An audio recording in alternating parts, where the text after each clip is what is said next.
Hello, my name is Cynthia Covington. I'm a student at Tallahassee Community College in the second cohort of the Bachelor of Science in Exceptional Student Education program. I'm really grateful for this opportunity to share my story of how I was impacted by a teacher, how she's motivated my career path, and how I plan to pass the torch of teaching inspiration.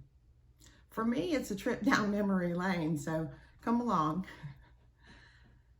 This is my report card from 1982. And this is my school picture from the 4th grade.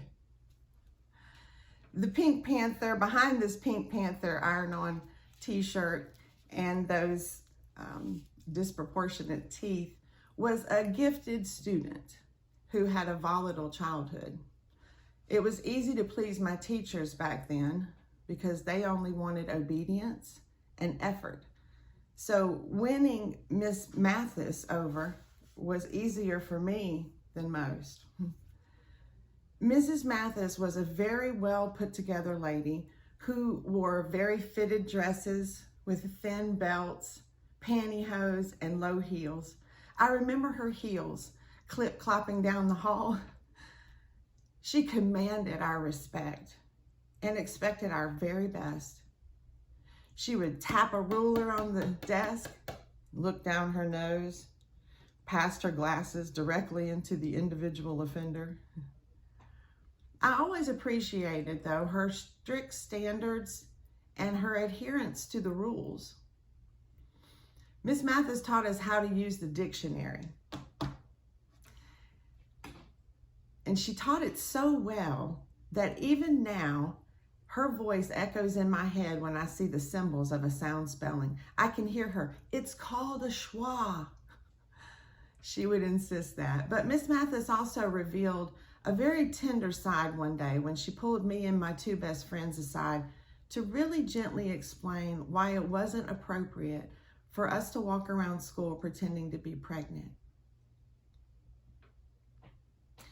I remember her being so kind and loving, but she was clear about what was unacceptable behavior. I remember wishing that I could stay in her class forever. Over the years, as a nurse and a homeschooling mom, I've reflected on Mrs. Mathis many times, her pedagogy and her personality, as an example of how it's done right. I teach dictionary use the same way I learned it. And I feel its importance is growing every day. I try to reach the hearts of all my learners the way Mrs. Mathis did me, consistently providing loving guidance and a fine example. Like her, I hold people accountable for doing their best, no matter what their best may be. And I try hard to model positive behaviors for my students, my children, my patients, except I avoid using rulers most times. As I move into the classroom and begin to impact the next generation of leaders, I aim to imitate more than just the clip-clopping of a well-put-together teacher, but also the character of a trustable adult who cares about the future of each child. Miss Mathis gave me the reassurance in an unstable world. She was predictable, reliable, and she never had a substitute. It would be an honor to receive your support, to hold the esteemed position of teacher, and to pass the torch of inspiration to the next generation of educators. Thank you so much for listening.